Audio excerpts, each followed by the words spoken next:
Okay. All right, ready?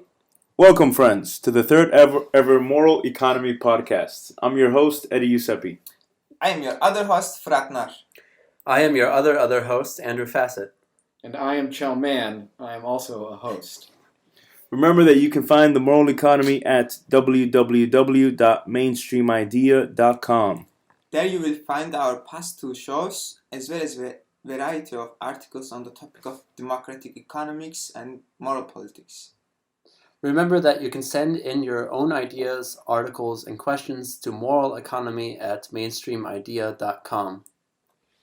And we look forward to answering your questions and hearing your input and collaborating with you, listeners and readers of the Moral Economy.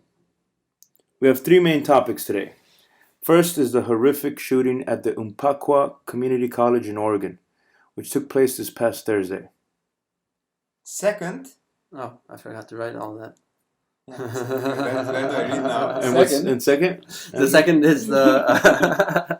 is about climate change and specifically the hurricane that is hitting the East Coast right now. And third? That's it. Okay, so those two topics.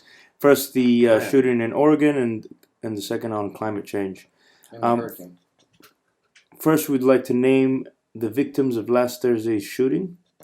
Lucas Eibel, 18 years old.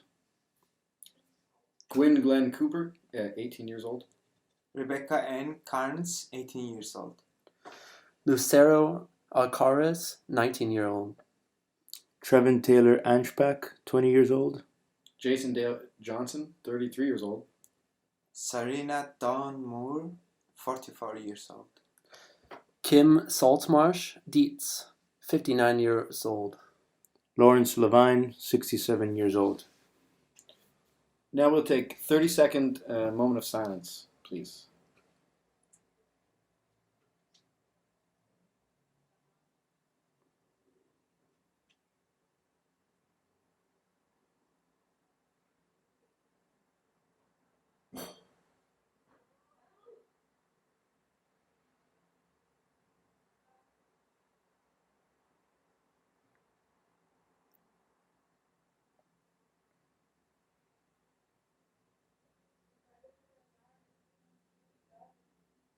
Okay. So here are the facts of the shooting. It occurred last Thursday, the 1st of October.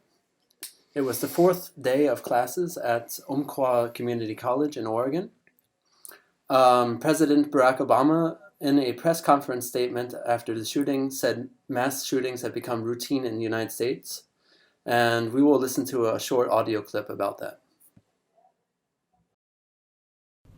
Somehow this has become routine. The reporting is routine. My response here at this podium ends up being routine. The conversation in the aftermath of it, we've become numb to this. We talked about this after Columbine and Blacksburg, after Tucson, after Newtown, after Aurora, after Charleston.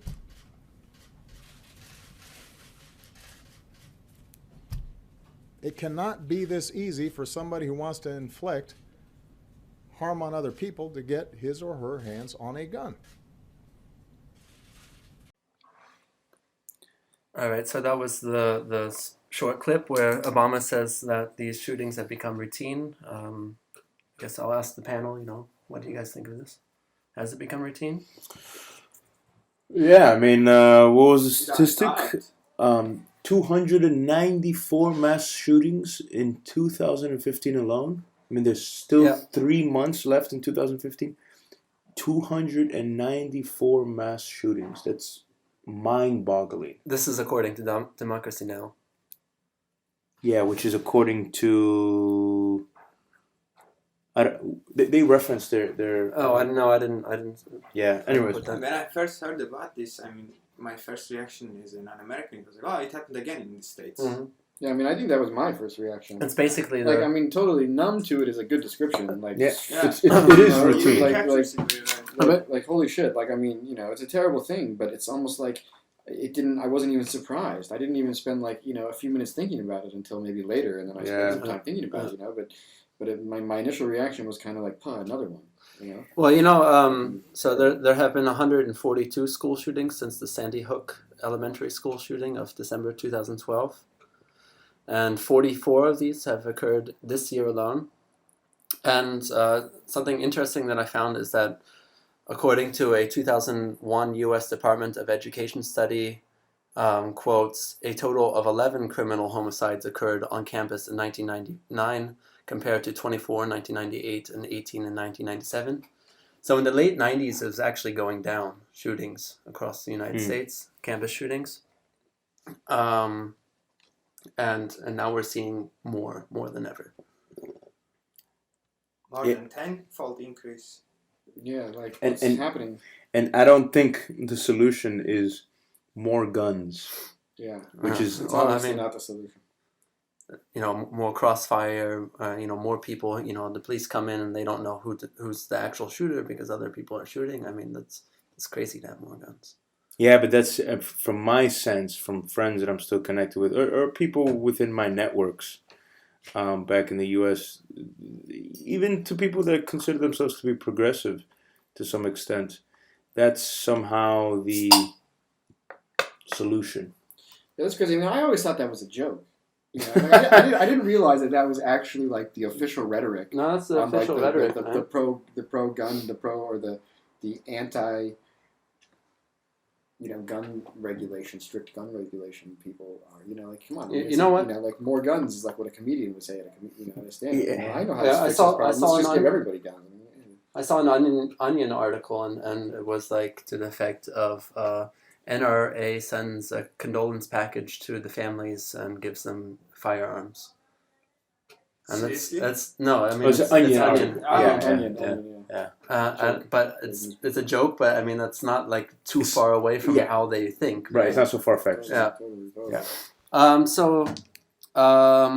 There have been 62 of the shootings that have happened since Sandy Hook have been on college campuses. The rest, 80, have been in K through 12 schools. That's unbelievable. 97 of these shootings have injured at least one person. So that's basically what a mass shooting is that you affect at least one. You affect a group of people, and then they see how many people you've injured or killed. 34 have killed at least one person. 26 have ended in attempted suicide on the part of the shooter, and the shooter actually committed suicide 22 of those times. 22 out of 26 of those times. Yeah. 16 shootings were repeat shootings. So 11 schools have 2 or 3 shootings since December 2012. Savannah State University in Georgia has had a staggering 4 shootings since Sandy Hook. I mean, why does this method appeal so much to the kind of people who would do it? Why this? Just specifically this? Why walking onto a university or a school campus? Because it's always like a school or university. It seems. I guess with school shootings, it has to be. It's like a culture. It's a culture of mass shooting. Right, I mean, it's all over the place. It's in all of our films. It's in all of our games. I mean, I don't know if school shootings are in games. I think mass shootings. Not just school shootings. I mean, mass shootings. Right, but his question was about shootings. School shootings. Yeah, but I mean, schools are just where people are. But if we take the statistic, 294 this year, I think from those 294, 40 some were in schools. No. It was. No, I'm talking about the 44 were in schools. Yeah. Right. Okay. Yeah. And 294 were just general mass shootings. But I'm curious about the rest of those mass shootings. I mean, are we including like drive-by gang violence kind of stuff here? Because then a lot of that would be explained as gang violence. And I think it's a different phenomenon. Like these going to a place with a bunch of people who are not expecting to be shot, and going to class and just blasting away. That's what it's considered. Other places, malls, where it's just random violence. Yeah. That's what a mass shooting is. Otherwise, it would be called a shoot up between 2 gangs or something like that. I mean, if you're in your neighborhood and just people just drive by and start shooting, I would still consider that a mass shooting personally. Yeah, I mean, from the point of the view of the victims of wait, actually, this says what it is. Okay. All this is from everytown.org/article/school shootings.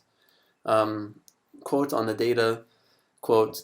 Incidents were classified as school shootings when a firearm was discharged inside a school building or on school or campus grounds, as documented by the press or confirmed through further inquiries with law enforcement. Incidents in which guns were brought into schools but not fired, or were fired off school grounds after having been possessed in schools, were not included. The quote continues, quote, over the course of 2 years, we identified a total of 3 incidents in which a private citizen discharged a firearm at a school that was ultimately determined to be self-defense. February 4, 2013 at Martin Luther King Jr. High School in Detroit, Michigan. January 30, 2014 at Eastern Florida State College, and April 7, 2014 at Eastern New Mexico University. These 3 incidents were not included in the analysis, end quote. So that's sort of like answers that question. What is a mass shooting, at least in context of a school? School mass like shooting, especially if there are other people who okay, so extenuating circumstances eliminates it then from like the data set. Yeah. But yeah, okay. I mean, if that's the case, also, I guess if you were to include all the gang violence, God, if these are just, the gang violence would probably make those numbers what? I guess we don't offhand have the statistics on like gang shootings in the United States in a year. But if really that number 295 or the number is just mass shootings, it doesn't include any gang violence, then that would seem to imply that gang violence would, which I know is an unrelated issue, or related perhaps. Totally related. It's totally related because those gangs often get their guns yeah. the same way that the people who do mass shootings get their guns. That are at issue. Yeah. Legally, perfectly legally. Yeah. It's unbelievable how easy it is to get a gun. Yeah. What about if you have a conviction? Then you can't get a gun. But you can get a gun though. Just from someone who doesn't have conviction. Depending on the state, if there's a private person who wants to sell their gun, they don't have to do a background check on you. It's just a private sale. Yeah, that's right. And it's in such abundance that you don't need to get it. I used to be a gun owner. I sold it to my friend. We just signed the paper and that's it. Yeah. And now lots of people have died because of you. No. He's a good guy. I know a lot of gun owners, man. I would say most of the people I know come on, in the States have a gun. I come from Virginia. Most people I sure. knew had guns or knew at least lived in families that had guns. Yeah, it's a cultural thing. That's why it's such a problem to put restrictions on it. On the topic of Oregon, every state has its own laws, but according to The Guardian in 2011, the Oregon Court of Appeals ruled that gun bans on public campuses exceeded the university's authority. Whew. Wow. A 3-judge panel of the Oregon Court of Appeals said that an Oregon university system ban on guns exceeds its authority and is invalid. The Oregon State Board of Higher Education has since approved a policy that bans guns from being brought onto campus, but the issue is still up in the air. It means that you can still bring guns onto campus. In effect, the state of Oregon forces colleges and universities to allow guns on their campuses.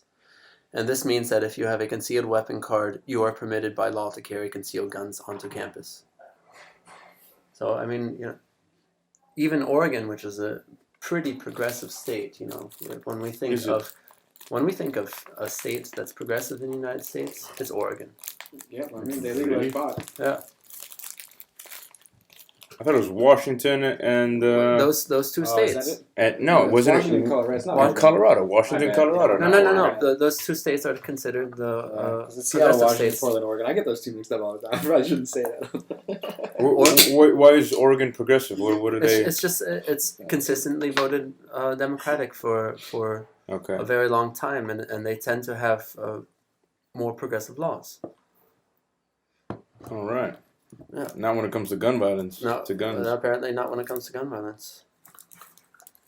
No, the cultural question to me is an interesting one with the U.S. because, so I'm Italian American and even I like guns. I used to own one, but even in Italian culture, guns is a big deal because Italy is a big hunting culture, right?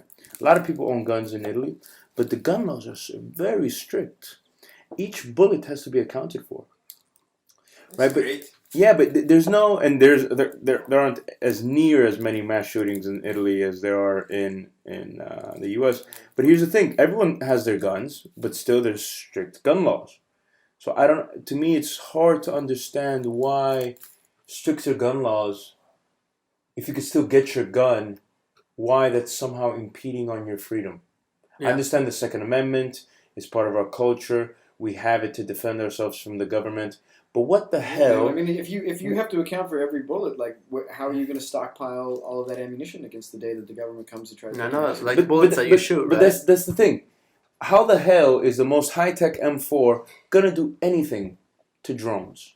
Like the whole idea that the Second Amendment was established for to protect us against, the overextension of government's power in our daily lives. Nowadays, government technology, military technology is so advanced that our little puny M4 commandos aren't going to do jack shit. But Eddie, by that argument, then we should be allowed to have drones and tanks. Yeah, exactly. The right to bear arms is the right to bear like arms that could compete with the government. Yeah. So we should be able to have tanks and drones and shit. I mean, and this is a slippery slope. Reason that but we I shouldn't think be doing this. No, but I take it the opposite way, in the sense that it's so absurd to think that okay, now everyone's going to have a tank. Even if you did have a tank, first of all, you wouldn't be able to afford it. But it's so absurd that the Second Amendment doesn't apply anymore. Historically speaking, it just doesn't apply. Yeah, it clearly doesn't apply. No government would ever let people have tanks, and most people wouldn't want other people to have tanks because I mean I met some people in my goddamn life, and let me tell you what, like most of them I wouldn't like to have a tank. No, I agree that most people shouldn't have tanks. We should have a tank, but yeah, definitely. Yeah, but we also agree on the fact that people should not have arms of any kind. Well, there are university campuses that have tanks. Are there? Oh yeah, I think anybody so who my wants university a tank shouldn't get a tank. Yeah, that should be the criteria. It should also for guns. If you want a gun, you don't get a gun. If you don't want a gun, you get a gun. You get training as well. Exactly. If you can prove that you absolutely just really don't want a gun, then you get one. Yeah. For free. It's like the philosophers' argument. Like philosophers should rule the world because they're the ones who don't want to rule the world. Exactly. According to a lot of work. Aristotle, no Plato. Bertrand Russell as well. Yeah. Yeah, but I mean, he goes. Look, I'm totally sympathetic with gun ownership. I mean, I used to have a gun. I like going to the range. I like shooting. Shooting's fun. It's a cool sport, especially that we have a culture that kind of promotes that. So I understand how it's even more kind of logical. But actually, I don't like any single part of it. But I do think if people really want to and they can show that they are not crazies, then okay, they can have it. But I mean, there's even the problem that you can show that you're not a crazy, and then become a crazy while already in possession of a gun. Yeah. I mean, it just needs to be really highly regulated. I mean, like in Germany, you have to take lessons and you have to have a license. Like having a driver's license, you have to have a license in order to have a gun. Do we have any statistics on the figures for gun ownership? The cases in which people owning guns actually had them save their own lives rather than killing others. I don't have statistics, but I do know that it's less than actually when you have a gun, you're more likely to die because of your own gun. You're more likely to die because of your own gun than you are to be able to defend yourself from someone else having a gun. So even if there are people who actually do defend themselves with their guns, statistically, you're more likely to die from your own gun. Okay. That's a good counter-argument. It's a very good argument. That's the reason why when I was going to uni in South Florida, working as a cab driver at the weekends, driving cabs.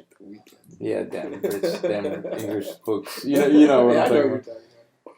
I purposefully wouldn't get a concealed weapons license. I mean, cab driving is statistically more dangerous than police work. Police have been very safe. Well, the repercussions for killing a police is a lot more than the repercussions for killing a cabbie. Cabbie. And the police have come down, but cabbies might too, something. All right, let's take a short break. When we come back, we'll ask some questions and have a discussion about the shooting.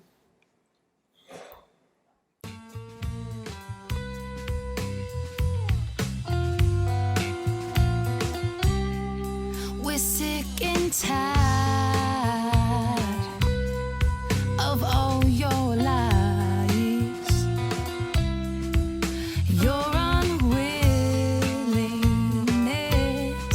to compromise. So we'll take it into our own hands. Educate ourselves and take a stand. We're gonna occupy your street, your house, your bank accounts, your everything, yes, everything. Oh, we're here to occupy.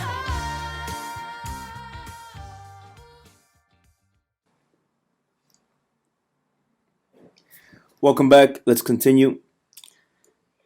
John Hanlon, the sheriff of Douglas County, is an outspoken critic of gun control. He is also investigating the shooting. The sheriff posted a Sandy Hook conspiracy YouTube video to his Facebook page nearly 1 month after the 2013 shooting. We had the privilege of watching this video, which we got about 5 minutes. yeah, we got about 5 minutes of watching the video. It's a troll video. It's a troll video. The guy who made the video doesn't believe the things that he's saying in that video. At least what I'm You thinking. know, Yeah. he's just trolling idiots. You know, but I mean, there's like some rule out there, some law that if you troll hard enough, people will believe you. Really, it's like a scientific fact. There are so many people. The video suggests the Sandy Hook shooting might have been staged by the federal government and students' parents were crisis actors. In 2013, 2 days after Sandy Hook, Sheriff Hanlon wrote a letter to Vice President Joe Biden saying that gun control is not the answer. He said that if gun control law is enacted federally by Congress, he and his deputies will refuse to enforce that law. This is reminiscent of Kim Davies, who likewise did not agree with federal law allowing same-sex marriage and refused to give licenses to same-sex couples. I think if a sheriff says I'm not going to uphold the law, then he loses his office. I mean, come on. Yeah, it's not really his just like choice, Kim Davies lost her office. Yeah. Or no, she didn't lose her office. She hasn't been fired yet. No, but she can't. But she got arrested. She got arrested. So in a press announcement on the shooting, John Hanlon said about the shooter, Chris Mercer, quote, "You will not hear anyone from this law enforcement operation use his name." His reason is that calling Chris Mercer by his name will give the 26-year-old shooter the notoriety that he wanted. By that logic, we will now no longer refer to the sheriff of Douglas County, Oregon, by name. So we have a few questions to our panel for group discussion. Does this Harry Potter-esque promise by the sheriff of Douglas County, Oregon, to avoid the shooter's name, turning Chris Mercer into he who must not be named, not have the opposite effect? And is this not a gimmick by the sheriff of Douglas County, Oregon, to avoid the issue of gun control? That is, to condemn the person as evil but save the system that allowed the evil to prevail. And so we will now have a group discussion. Ricky, Slim Shady. All right, so what do you guys think about not using the name of Chris Mercer, who was the shooter at Oregon? I mean, I don't know his intention for the shooting. Does anyone know? No idea. No, I mean, No, the mainstream media doesn't even know that yet, or they haven't really been speculating yet on So- it. I've seen videos of his family talking about him. I mean, he was supposedly actually a really nice kid. Meaning, I don't know. I mean, his family is saying that he's a nice kid. Of course, You can yeah. take But your. it's his You can family. take, yeah, it's his family. yeah. I don't know. mean, not calling him by his name. I mean, what's the merit of that, right? I mean, it only increases his notoriety. Yeah, it only He increases. who Like, it shall makes- not be it's named. like I mean, trying that's to- why Voldemort's so effective as a character, because he's he who shall not be named. Everybody's so afraid of him, Yeah. that they can't even speak his name. Like you Well, it's like trying raise to- him to another level. I mean, it's like a metaphor for like burning books or banning books. As soon as you ban a book, people are going to want to read that book. Yeah. And not as soon as you ban a person's name from being spoken, you're going to do research on that It person. makes me think of God, Judaic God. All the other gods around in the era had names. God was Yahweh. He had no name. He was. That was his name. I am. Yeah. And so that's pretty mystical almost. That's interesting because we're going to get into that later. Yeah. That's Yeah, very but cool. you mystify the name when you change it. When you hide it behind something else.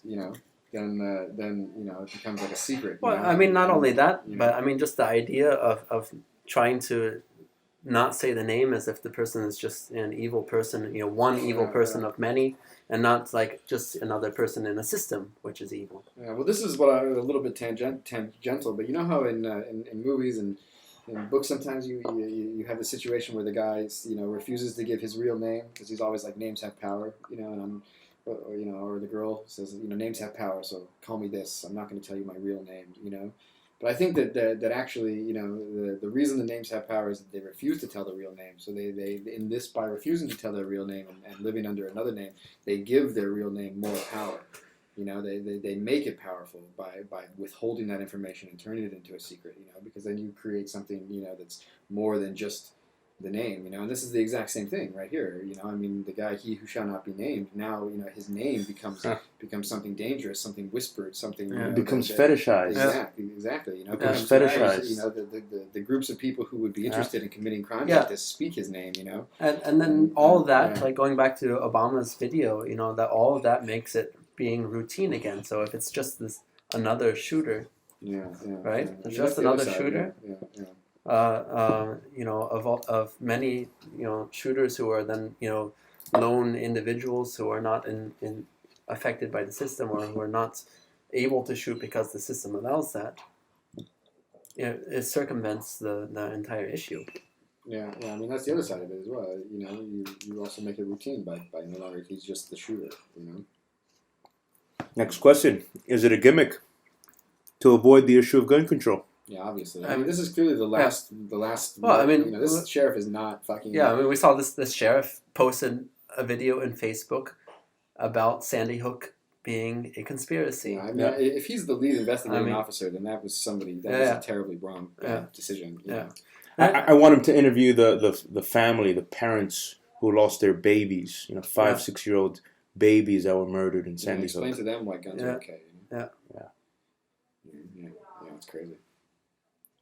Well, I mean, it's kind of interesting. Although I think it's gone beyond the guns on a certain level as well. I mean, I think gun control is essential and necessary, and it's ridiculous that we haven't, But just the fact that so many people are doing this, that we have so many of these school shootings and these mass shootings, I mean, it's a symptom of something deeper in our society. Yeah. Well, this is what Eddie was getting back at earlier. We in Italy they have gun control laws, but people have their guns if they want it. And yet there aren't mass shootings. What's the reason for that? I mean, it's going to be a reason that is specific to America. And if you look at the United States, our crime statistics just are way out of proportion of all other industrial nations. And there's something about us or about Americans. Sorry for that, you're not American. Proud.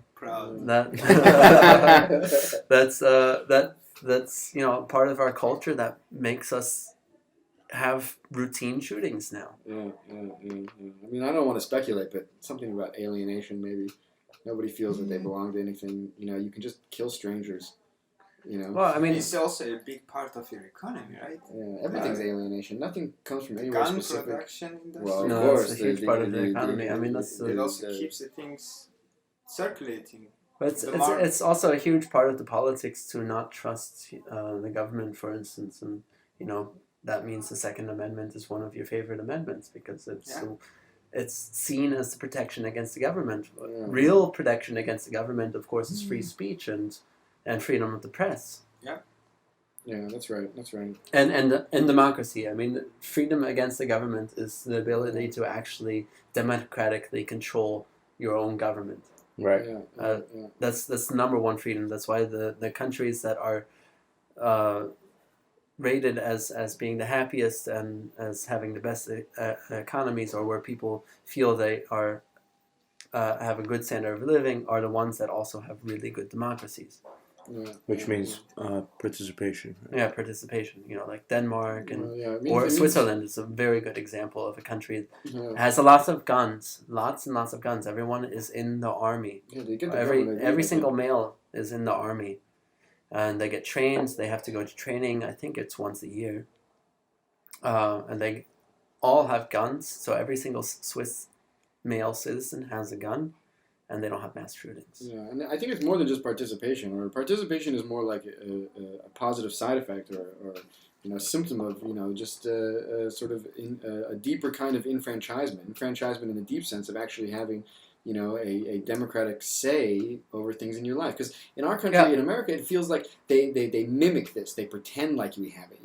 They put on this big fucking show, it's the big. and then nobody really feels like they have any control over their own country at all. And the government is super far away and removed from. I vote for president, but then he goes into his secret room with his secret people and makes a bunch of fucking crazy decisions that I can't fucking participate in. I mean, that's why there's no true enfranchisement. It's why the poster child of capitalism in the United States is Walmart, because under one roof you have a lot of choice, and that's the image that America sells you, is that you have lots of choice. And as Noam Chomsky puts it, you have lots of choice in like the number of toothpaste, that's what it is, toothpaste that you can choose, but you have like absolutely no or barely any choice in public transportation, depending on where you are in the United States. I mean, Walmart's an excellent metaphor, because the corporate structure of Walmart is anything but democratic. The corporation that provides the choice, behind the scenes, is corrupt and evil and non-democratic, and so it's the same sort of thing. Like our government provides us with this feeling of choice, but the real power is wielded in halls that are far away. And of course. I mean, the whole government is basically a farce to distract us from the non-choice. The decisions that they don't make, that corporations or companies make. Exactly. Making through them, via them. Yeah, there's a direct translation of the distribution of economic power in your country. All these big corporations have incomparable power compared to the rest of the society. In democratic. It translates into political power. Of course. So let's democratize the corporations, man. And, that's exactly why corporations are always against large centralized state power, because then that's a competition for them. Right. They love having small states, like states in the United States, being able to make their own decisions, because then they can influence these states. You can influence individually the states that are smaller, but you can't influence the government as well. Yeah. The federal government. Yeah, but I mean, our federal government is already... Yeah, I mean, it already is. Citizens United. Citizens United. Yeah, exactly. Or the Koch brothers. $900 million they're putting up this new election. But on the subject, I heard in Democracy Now! That Bernie Sanders is now approaching the funding of 26 to 28 million. 26 to 28. And the difference is that Bernie Sanders is all from small contributions. At a faster rate than Obama at the same time when he was going for his election. So we all watch Democracy Now! A million contributions. A million contributors. A million individual contributions. A million individual contributions. I wonder what's that figure for Clinton. Oh, no, she's accepting money from super PACs. Yeah. Bernie Sanders is not accepting I think it was money from 120 million. No, it was $1 million. The fact that she's accepting money from super PACs raises tons of red flags in my mind. Of course. Come on. She's what's she going to do anyway? In the system, that's the thing about Hillary that pisses me off so much. It's just, there's this feeling of being implicit, that she's just, she's been implicated already in the evil machinations of the U.S. government. She is a blue dog Democrat, as you call it. Does that mean they participate in all the evil shit? And it's these fiscally conservative but socially liberal. But fiscally conservative means nothing. They're not fiscally conservative. No. That's right. Fiscally conservative means nothing. That means basically under Reagan and Bush, then debt goes up, and then under Clinton and Obama, debt goes down. Exactly. You deregulate markets that suck money away from everybody. It's socialism of the wealthy. Yeah, socialism of the wealthy.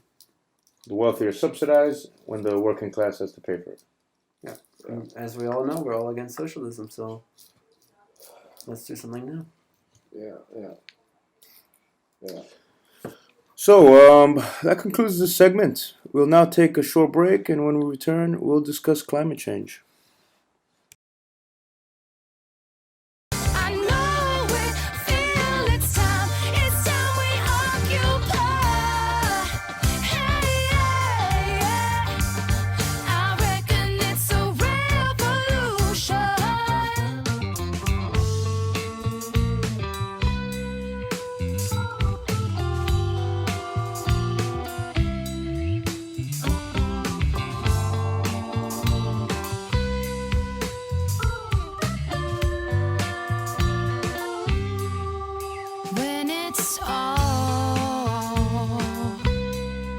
said and done, you will find no place to hide, nowhere to run. You're on. Now to move on to our lighter-hearted second topic, which is the hurricane that hit the east coast of the U.S. this weekend. Flooding along the eastern coastline and life-threatening surges. Winds of about 137 kilometers per hour. North and South Carolina have already received record rainfall. And there has already been massive damage to the Bahamas. And so at this point, I would like to introduce a YouTube video called How It All Ends by user Wandering Mind 42, and this is going to talk about climate change, which is a big subject now that because of the hurricane. Which should be a big subject. We forgot to mention that the hurricane's name is Hurricane Joaquin. And we encourage you to go to YouTube right now and look at the video by Wandering Mind 42. It's called How It All Ends.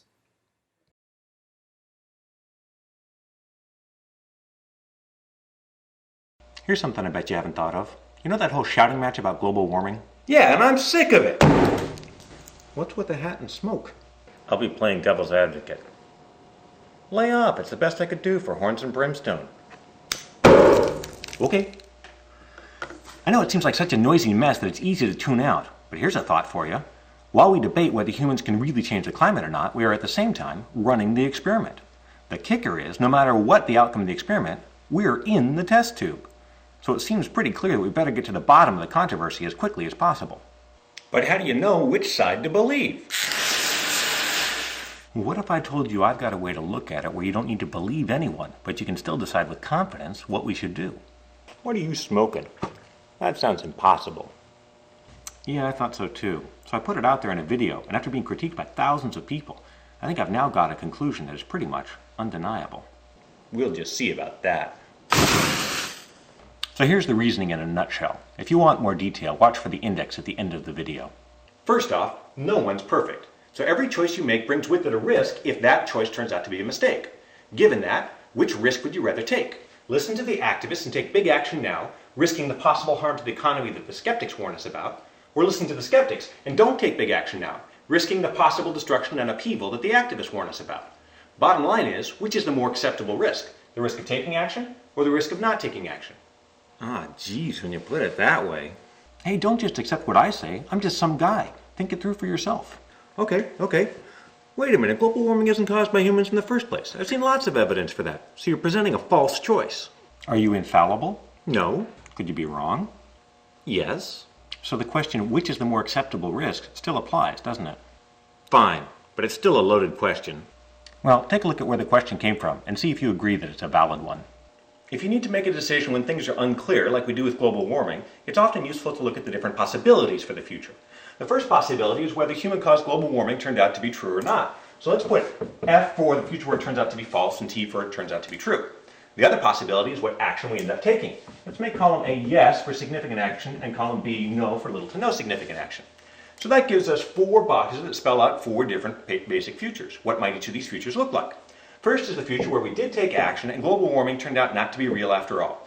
Let's take the most pessimistic view there and say all we get is a bunch of economic harm and 0 positive benefits.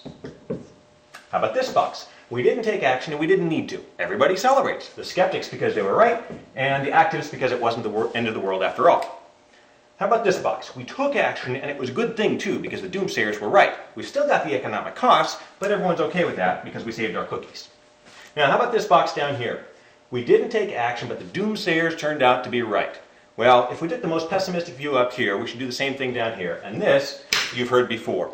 We have environmental, political, social, public health, and economic disasters on a global scale, a disaster scenario.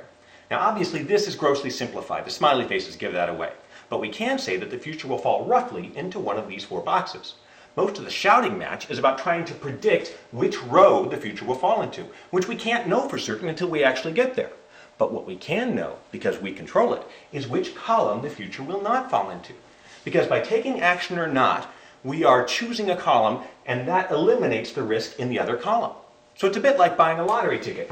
We choose ticket A or ticket B, and then wait to see what the laws of physics dish out as our result. One way or the other, we're taking a risk. So which risk is more acceptable? The risk of taking action or the risk of not taking action? Hey, that sounds good, but the logic is bogus. Wouldn't that grid argue for action against any possible threat, no matter how costly the action or how ridiculous the threat? Even giant mutant space hamsters? Because it's better to go broke building a bunch of rodent traps than to even risk the possibility of being hamster chow, right? So this grid is useless. Yeah, I totally agree with you. Huh? The grid by itself isn't a silver bullet, but what it does do is it allows us to make a decision using uncertain knowledge by changing the question from, are humans affecting the climate, to the real question, what's the wisest thing to do given the uncertainties and the risks? Really, it's just basic risk management. So to get around your hamster argument, we need to get a sense of how likely each row is. Why can't we just wait till the science is finished and then we'll know what to do? Well, for one thing, that doesn't avoid risk, because that's the same as just choosing column B, which is where we sit right now. And for another thing, science is never finished. We're still studying the law of gravity, for Pete's sake. As a science teacher, I can tell you that science, that most precise and geeky of all human endeavors, is surprisingly never certain. Every single scientific statement carries with it some sort of estimate of how big the uncertainty is, which is part of why there will almost always be some disagreement on any scientific issue. So where does that leave us if anything any scientist says is accompanied by a sort of, yeah, but I could be wrong? The trick is to not look at what individual scientists are saying, but instead look at what the professional organizations are saying. The more prestigious they are, the more weight you can give their statements, because they've got huge reputations to uphold and don't want to ever say something that later makes them look foolish. Probably the two most well-respected of these in the world are NAS and AAAS. These are not advocacy groups, but both recently issued unprecedented statements calling for big action now on global warming. This isn't a bunch of hippies. These are the nerdiest people on the planet. So trust the eggheads, huh? Basically you're saying, if AAAS and NAS said so, who the heck are you to argue? No, well, sorta. I mean, who else are you going to believe on a scientific issue? But remember, you still don't have to believe them. You're just using the fact that two such stodgy institutions stake their reputations on this to get a sense that this row must be way more likely than this row, pushing this line up. And companies such as this are even calling for emissions caps on their own industries, pushing this line up even further. Now the conclusion is clear, because we've got our own solid reasons to believe that this must be a much more threatening risk than this, not only in likelihood, but in damage as well. Okay, I can see that. But if the statements from those groups are such a slam dunk, how can we still hear so much debate? Well, there is a handful of dissenting scientists, like there always is, and a media that knows that controversy sells. But I found a couple polls that suggest it's the lack of absolute certainty that's holding people back, which is a little odd to me. We buy car insurance without being certain that we'll get into an accident, because we want to make sure that if it does happen, we don't end up broke. And during World War II, just the possibility that Hitler was developing an atomic bomb was enough of a threat to justify all-out action. If you were a voter back then and it was public knowledge, would you have insisted that every scientist interviewed thought such a bomb was possible before supporting the Manhattan Project? Would you have held out until you understood the physics? No. So why are Joe Schmoes like you and me still debating the finer points of climate science instead of talking about risk management? Well, there's a gajillion causes out there already screaming for my time and money. Save the planet and stuff. Look, it's not the planet that I care about. It'll do fine on its own. What I care about is saving our bacon. And I understand how overwhelming it is when you hear cries about save the whales, or the rainforests, or the children, or air pollution, water pollution, light pollution, toxic waste, nuclear waste, government waste, corporate waste, peak oil, snake oil, flag burning, wiretapping, game hearing, immigrating, ANWR, gun rights, human rights, water rights, right to life, abortion rights. Where do you start? Let me suggest a way to prioritize. All of these. Peanuts, if the worst of this comes to happen. Ooh, way to go, Mr. Smarty Pants. You just managed to tick off pretty much everybody. How come your pet crusade trumps everyone else's? Because even though it's not likely, if the worst of global warming does happen, we'll be so busy dealing with the fallout that most all other human concerns may seem like rearranging deck chairs on the Titanic. I mean, who's really going to care if some protester wants to burn the flag on the courthouse lawn when the whole city's flooded? But why the hysteria? What's the big deal about a degree or two? Yeah, it turns out it's not the warming that gets you. It's the way that such a quick change throws a monkey wrench in the whole system. That's why global warming is a misleading name, and global climate change is only a little better. Really what we're talking about is global climate destabilization. And it gets worse because in just the last 5 years, we've learned that this may happen very abruptly, like within the span of a decade. So it may turn out to be like pushing on a light switch. Small pushes in the past have produced small results, until you hit an unexpected tipping point. Man, we're totally hosed. We're going back to the dark ages, aren't we? Disturbing, isn't it? Actually, there's a lot of reason to believe that we can fix this, maybe even without reducing our standard of living, if we're quick about it. But what do I do? I'm just one guy with a stupid hat. What you do is spread the word, because the only way we really get into column A is by policy changes, and those only happen when enough people demand it. So we need nothing less than a change in the culture itself, and you can help make that happen. So you forward this video to others, and they forward it to 10, and so on. In just 4 steps, that's over 10,000 people that may have their opinions influenced. That's power. Use it. This is likely to be the greatest threat that humanity has ever faced. Think that's overblown? Maybe. But can you be so certain that you're willing to bet everything? Because we only get to run this experiment once. Hopefully this idea of risk management will be what ends the debate. How the world ends up? Well, that depends in part on you and what you do next. We have greatness within us. Innovative, giving, determined. It's time for the best in us to come out.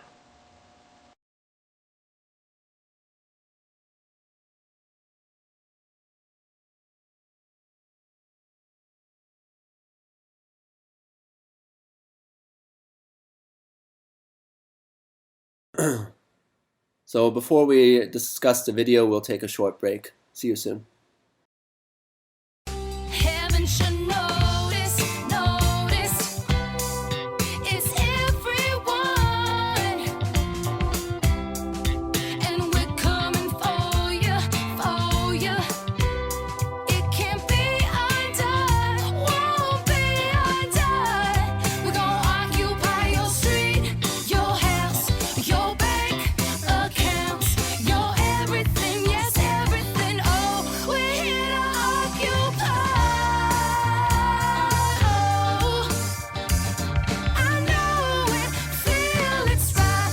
It's time to occupy. Hey, I reckon it's a revolution. So we just saw the video how it all ends by user WanderingMind42 on YouTube.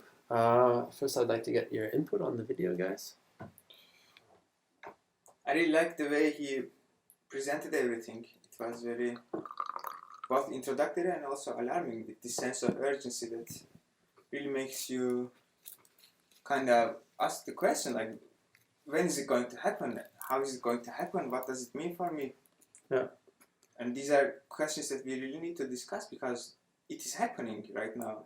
Yeah, currently. Well, you know, I have to say, I think I have learned more from this video and his subsequent ones. He actually has 7 hours of videos on YouTube, just like this, where he's wearing a funny hat in each one.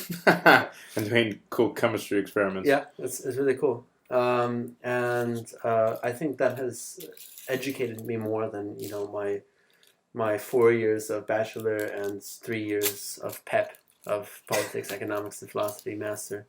There is another numbness in the academia when you read stuff for your classes when you study social sciences. They're actually pretty important things, but when they become your homework, Yeah. you also become numb to that shit. Well, it's becoming routine. Think That's about the what idea. we have been I mean, the studying. guy, These are really important things. the guy has an agenda, you know, and like I just want to point that out. You know, I also agree, and probably if I watched the rest of his videos, I would find them, you know. Oh, as well, I'm educational, glad you bring that up because Yeah, that's yeah. exactly what we're getting to. Is this Yeah. idea of an agenda. Yeah, okay. And so I'll start actually. You know, the main criticism of the video is that the guy is presenting Pascal's wager. Now, I have 2 philosophers. Well, I mean, plus, it's more of just a game theoretic kind of thing. But yeah, I guess it's Pascal's wager. It is 'cause the Pascal's one's like the wager. worst, then the you know like the worst possible imaginable scenario. oh no, I see. It isn't actually Pascal's wager. So Pascal's wager is an argument used by 17th century philosopher, mathematician, and physicist Blaise Pascal. Blaise Pascal. Bob Smith. Yeah. Blaise His Pascal. dog was Pascal. It's The- a funny story. Most people don't know it. But The wager gives us a choice between believing in God and not believing in God. The consequences of believing in God are being right, are infinite, i.e. we ascend into heaven and have infinite heavenly bliss. Whereas the consequences of believing in God and being wrong are small losses in freedom and pleasure in our life right now. And then we contrast this in the wager to the consequences of not believing in God and being right, which are small gains in freedom and pleasure in this one and only life that we have, while the consequences of not believing in God and being wrong are infinite, eternal damnation and torture in hell. And so, I wanted to go through the arguments because this is obviously a fallacious argument. Well, the idea then is that it doesn't matter how unlikely God is; it's still in your best interest to believe in Him. Yeah, exactly. Because That's the chaos if you're of life rational. basically If you're infinite. rational, if God, if there's a small possibility that God exists, then rationally you should believe in God, even if that's even if it's not true. Yeah, even if it's infinitely small. Yeah, it's still rational to believe in God. And it's easy to see how this is fallacious. So the belief on this account would be a false belief, for one. You're believing because of the consequences and not because of the evidence that is actually presented. Also, there is no reason to think that the particular God in question would be the right God to believe in. There have been thousands of gods, if not millions of gods, throughout the history of humankind, just as that there have been thousands of religions. And so estimates put the number of Homo sapiens who have ever existed at 108 billion, and our species goes back to 50,000 years. It is difficult to estimate how many people have believed in the Christian God, but seeing as Christians have never been more than 50% of the population, and in their 2,000-year history have, for the most part, been much less, it is safe to say that only a small percentage of human beings have ever been Christians, so believed in the Christian God, which is the argument that Blaise Pascal makes. But if we ignore this, we can go with the fact that Christianity is the dominant religion, but there are nonetheless an innumerable number of interpretations of Christianity, from large belief systems of Christian thought, such as Roman Catholicism and Protestantism, to individual belief systems that pick and choose from various sects of Christianity, as well as from various other religions and life experiences. So finally, I would say I could conceivably postulate a God that is 1 point better than the Christian God. Let's call her Chod, and say there's a hell that is 1 point less than the Christian hell, and let's call it Chel. And Pascal's wager would argue that I should believe in this God, and so that shows that Pascal's wager is wrong. Well, what do you guys? You guys are philosophers. You guys say this shit. Yeah, well, I mean, I also see no point in saving rationality. Like, okay, so what? So we just showed that people are irrational not to believe in God, but on the other hand, like, rationality is an extremely limiting concept, and it's been completely hijacked by, like, the industrial capitalist, complex, into like, justification for their every market behavior. Like, I'll be irrational. I won't believe in God because I'm irrational, motherfucker. Like, good, Pascal's wager. Let's let it hold. Yeah, I can take that. If you think about it, workers' movement is the only rational outcome in most cases for the workers. You think so? Yeah. If you set it up according to the narrow concepts of economics that that's true. you can build it in. It's because they are so inconsistent. There are always new opportunities to turn it back on themselves. All right, we're getting into Marxism here. We're going into dangerous territory. So I want to get us back onto the subject. Okay, yeah, that's good. So all of these reasons put the possibility of there being a God at close to zero. And contrary to God, there's every reason to believe in global warming, which is why Wandering Mind 42 is not using Pascal's wager, but actually it's a reversal. It's basic risk management. It's actually, we just shat on the capitalism, but capitalism uses basic risk management to... I mean, risk management also relies on the concept of rationality to but mean, that's cool. I mean, we can work within the paradigm to reveal, other ways. The paradigm. I mean, the paradigm is in power anyway. So if we're going to convince it to do something about, fucking global warming, we might as well, present it as the only rational goddamn choice. I mean, no. So there is a rational way to decide. Okay, what argument is right? Whether we're talking about God or whether we're talking about climate change, and so it's what I we'll introduce now as the credibility spectrum, which is what Wandering Mind 42 presents in his videos later on. It's just a way of gauging, whether a statement is credible or not. And I have to say, I'm paraphrasing from climatesite.org, which has the full credibility spectrum as well as other useful information.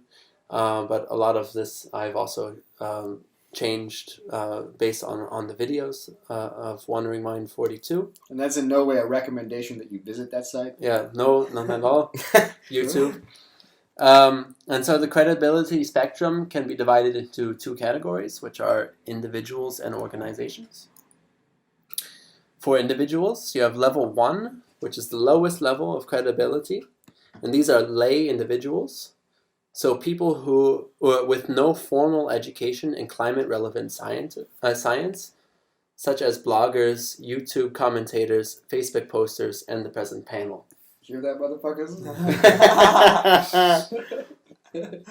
Now you know what you're gonna cut. No, I'm not cutting that. Yeah, we should leave that. That's perfect. Level 2. Anyway, we're on YouTube. Yeah. Level 2 are professionals, and those are people who are not scientists, but who keep up with science for professional reasons. These are high school teachers, politicians, CEOs, and maybe 1 or 2 bloggers. And so that was Wandering Mind 42. He is a high school science teacher, and he has the credibility of level 2, so it's not very high. So level 3 is Walter White, man. Walter White. Yeah. Breaking Bad, high school We didn't get the Walter reference. White, yeah. Yeah. Level 3 are non-publishing scientists. These are people with scientific backgrounds but who do not currently publish in peer-reviewed literature or follow accepted scientific methods. They have good knowledge in science but lack the peer-reviewed credentials needed to be highly credible sources of information. Level 4, publishing scientists. These may be in any area, such as medicine and biology, as well as physics and chemistry. Publishing means that they are, quote, peer-reviewed, and therefore become more credible than non-publishing scientists. Plus, they have scientific backgrounds and use currently approved methods, which are checked by the peer review process. Cool. Okay, level 5 is publishing earth scientists. These are scientists that specialize in areas that are related to and relevant to climate science, such as geography, geology, or environmental science. Though they may not specialize in climatology, they have in-depth knowledge of the way the biogeochemical systems of the Earth work, in addition to being peer-reviewed. And the 6th and the last level is The last individual level.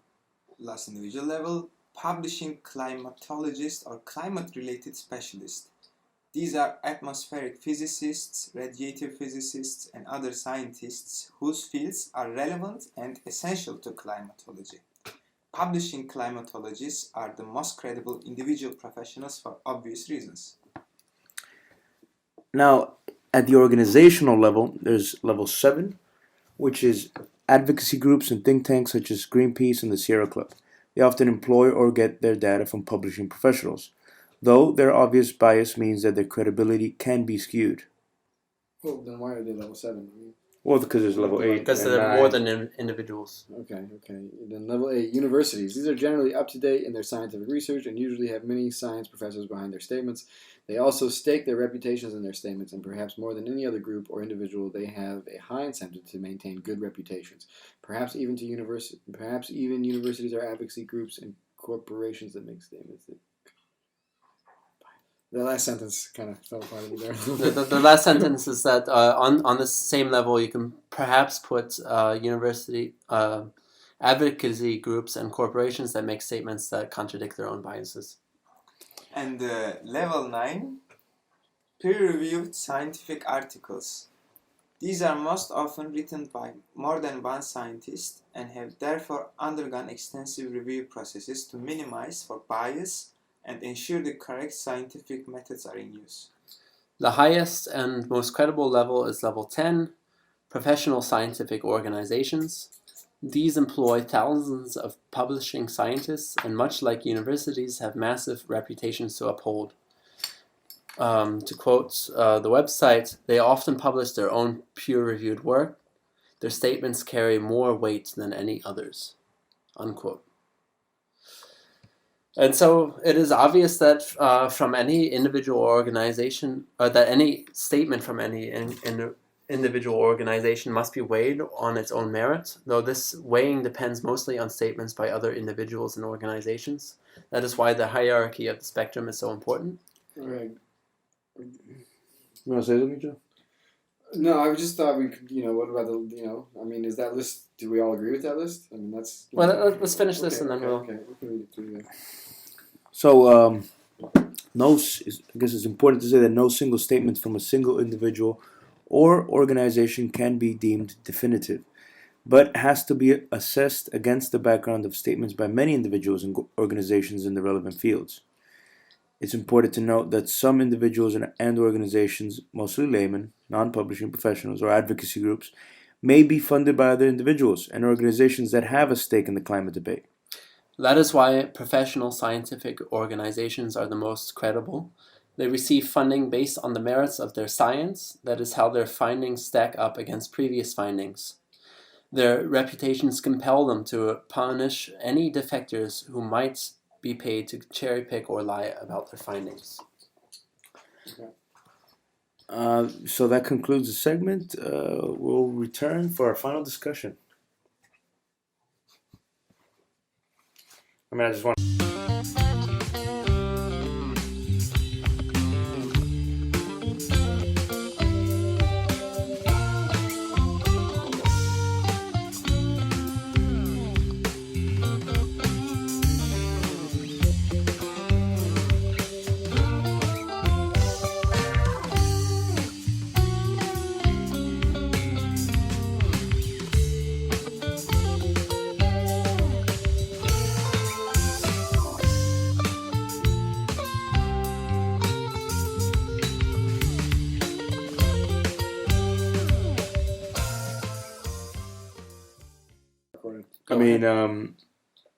to me, before we even got to the whole, analyzing how we decide, at the very basic level, when, I need to fix something now, I just don't have the know-how to fix it. I go to the person who knows how to fix it because they have the know-how. And so if there's something wrong with my climate, I go to the experts. And if all the experts and all freaking academic departments all over the freaking world say that climate change is a problem and we have to do it regardless of who's the cause, why the hell is it such a big fucking issue? Yeah. I just don't get that. Yeah, and it doesn't. Why the whole? Let's deny this thing. What does that buy anybody? Okay, I can understand the position, the interests of some major corporation. And they're like, man, I'll lose profits if I have to become all eco-friendly with my factories and shit. Maybe that'd be like, oh, I don't believe climate change exists because they're assholes. And it's unfortunate that we live in a system where assholes get to be so powerful and blah blah. We know all about that, but why are there so many people who are not in positions of wealth and power who want to believe that climate change is not the case, or who actively deny that climate change is like, oh, it's all bullshit by the government, it's some sort of new world religion thing. I don't know what kind of conspiracy you want to go with. This brings me into the discussion that I wanted to start, which is I wanted to connect the two topics that we had today, which were mass shootings and climate change. Of course. Because, both sides have deniers who are basically the same people. Yep. Right? I mean, why is this the case? And that's the elephant in the room. We've mentioned it because that's what we do, but it's big corporations who control government, it's the 0.1%ers, right? Or the 1%ers, at least. But the problem is that this keeps recurring in the last 100 or 200 years. This same story unfolding in different guises. There's nothing special when so many people have so much wealth. They can only influence the politics because politics, from their perspective, becomes business. Mm-hmm. Even if we as common people just take it seriously because we think that this has immediate consequences for our lives. It is the same thing for those people, but on a very different level. Yeah. they can pull the strings from where they stand. Yeah, and I mean, We cannot be, as much as we talk about it, their discussions are business meetings. Yeah. We would like to discuss these things to what purpose? Yeah. Well, it's also why organizations and corporations, can't think. We like to, like give the responsibility to some evil board member who stands up in some big meeting hall and says, you know what, guys, it's clear that we're going to lose all this money unless we deny climate change. Instead, there are these people who are very vocal against climate change, but mostly on the corporations, it's just like, they make decisions in such a way that people don't really voice objections so well, because people have their own private concerns about the course of action they're taking, but they look around them and they look and like nobody else seems to have these concerns, and so they feel embarrassed that they have these concerns, so they don't bring them up, so they just sort of pass crazy ass decisions. It's like, yeah, clearly, if they pass crazy climate change regulation on business, we're going to lose money, so we have to therefore be against it. And that's kind of the decision, that's the outcome of this whole process of people feeling, embarrassed to raise, we're talking about the CEOs, the world controllers here. We're not just, we're not even, even at this level of democracy doesn't exist in a corporation. They say, okay, at the high level, at the end, the fucking board members, the owners, they make democratic decisions, but they're all just freaked out and have no goddamn idea what they're doing, man. And they have all of these internal worries, but they don't bring them up, And I really think that this is because these organizations are set up in such a way that they don't think. They're unable to question their own thoughts. Once one thought takes, designed to do that. Yeah, they're not designed to do it. As They don't facilitate. as soon as there's a prevailing belief system or thought in the room, then that can't be contradicted. Yeah, and also there's like hierarchy and corporate culture and all this business stuff. In a hierarchy, if you're below the guy above you, you don't want to raise the concern. And even in these big board meetings where they're all owners, some of them have more power than others. Some of them are more powerful people, and so nobody's willing to say anything. Yeah, and what you pointed out, which I think is pretty poignant, is this idea of, or was it Andrew, an overarching logic that kind of dictates their actions. And because it's so concentrated, this wealth and power, I prefer the more general term power, they just think about themselves, and thinking about themselves and their direct, environments takes them away from concerns about other localities, other environments, other neighborhoods, and that's the importance, I believe, and I think we all believe, of the role democracy plays, especially in the workplace, and how that can empower local areas to make their own decisions that affect them. Not by some board members in New York City and some skyrise. Yeah. If I remember correctly, this also relating to the climate change issue. This was also very important in the rise of Evo Morales in Bolivian politics. That he was advocating the local people who were struggling to defend their rights, their access to water in their native lands. Yeah. And big corporations were coming in and privatizing those water resources with the government help. And Evo Morales, as far as I remember, if I remember correctly, grew out of that movement. It was very important. No, same thing with Chavez in Venezuela. And this happened together with an increase in the sphere of democracy over there. Yeah. Yeah, a culture of democracy over a culture of egoism has to be created.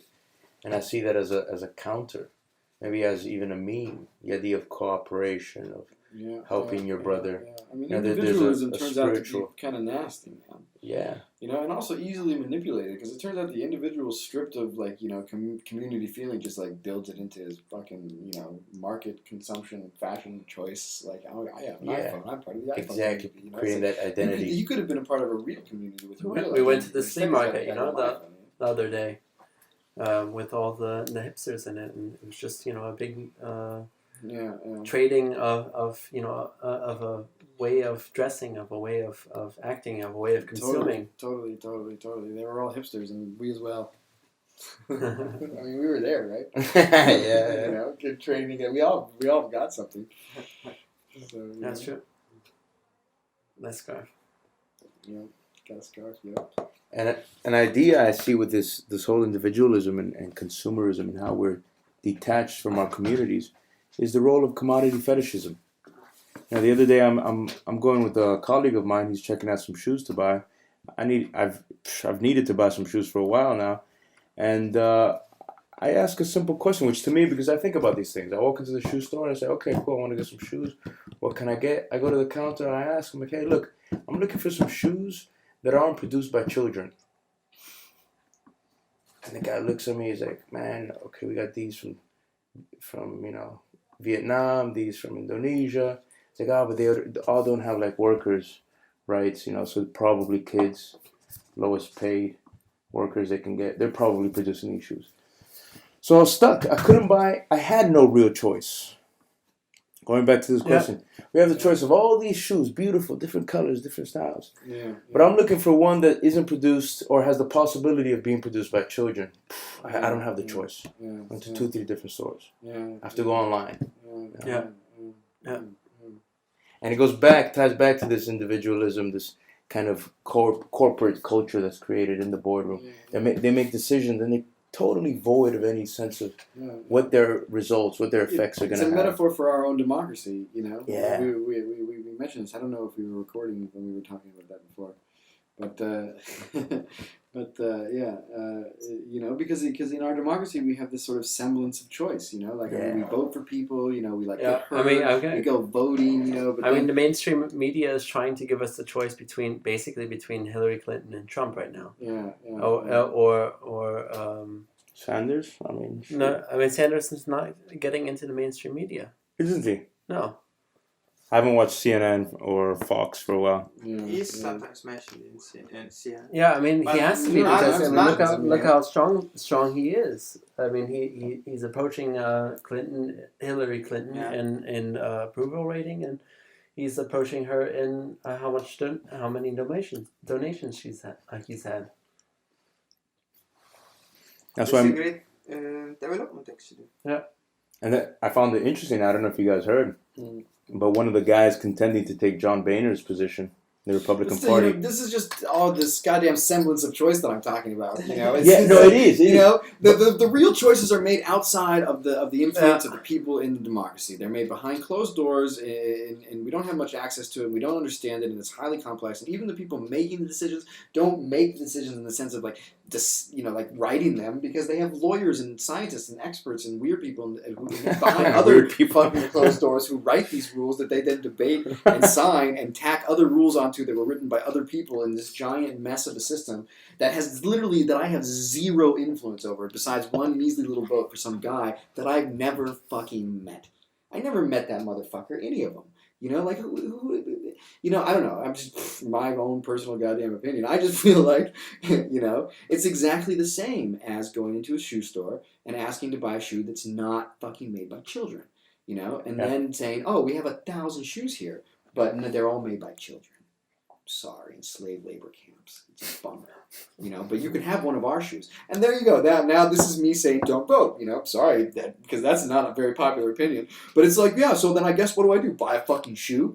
Because that would be the vote, right? But okay, Bernie Sanders might be a fucking shining star. Maybe, I'm still skeptical. I don't know. Somebody's he's establishment, different than you. isn't I don't know how establishment he is. He's been in Congress for what, 30 years? But if he's as crazy as he seems to be, then that would at least be something. He's not so crazy. To me, he sounds like he wants to be according to the media from his FDR. hearing. If you look at CNN, it is crazy. But if you look at democracy now, it's a source of... he's exactly what we would expect of a democratic socialist in the United States.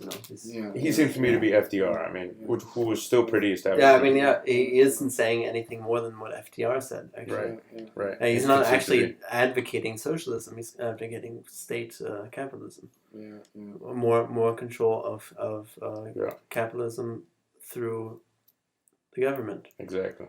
And that's not socialism. Maybe it's not so bad. Maybe he would actually, be able to affect some change. I'm just worried that it would just once again be held up in the system. You'd have like a Republican fucking Congress, and then nothing would go through, and it would all just kind of remain the same, and then there'd be some crazy crisis, and they'd have no choice. But it'd be one thing that they all don't want to do, but they got to do it, and then they'll all blame each other for it later. choice is not about between Clinton and Sanders, but actually Clinton and Sanders, either of them, against Trump, probably. Yeah. So this is going to have another Man, meaning. if What do you guys think of Trump? Trump wins, God bless Americans. You know, like there you go. I mean, You I got kinda your want to see goddamn that dream. who is You this got your other wish. Republican Yeah. candidate? His name Ben Carson. Yeah, the neurosurgeon. Oh, he Yeah. said some things. Like he is approaching Trump now, just like Sanders is approaching Clinton. And I'm thinking actually it might actually be a contest between him and whoever is chosen in the Democratic Party. I think Trump has reached his limit of he's getting approval ratings because he's just has no filter on him at all, and people like that. Yeah. But I think when Correct. people start actually paying attention and thinking about who they want to vote, they're going to vote for someone who at least has a filter on them. And I think then it's going to be Ben Carson, because he's black too. I mean, then the Republicans can say, "Oh, look, we have a black candidate too. Vote for him." Yeah, I mean, nobody ever really considered Donald Trump, right? Like, it's all just hype. It's all just like, I'm reading his Twitter feed, and like, people are like, will you vote for Donald Trump? Hell yeah, I will. You know, fuck yeah, Donald Trump all the way. And like, that was like the response on all the polls. And there was like, people are really behind this guy. You know, like, nobody ever really took him seriously. No, You're fired. but I'm curious about these nuts. These nuts. I'm curious what they're gonna do in the run up. I don't know if you guys heard about that. it's getting fun. No. No, you guys didn't. Oh man, I thought you guys got the reference. What was it, like a month ago, 3 weeks ago? These nuts. In what, I forgot what state, New Hampshire. I really don't remember. These nuts got 3% of the votes for the Democratic Party. the guy. It was just people would just write in these nuts. Because there was like a viral video of like this black dude going, "These nuts, I got it." You know? He's like, No, I don't know that one. He's got like huge ass teeth. He's like, "These nuts." And he always says it. It's really funny. Let's check it. Yeah, these All right, nuts. so we're going to take a small break. An amazing video. Yeah.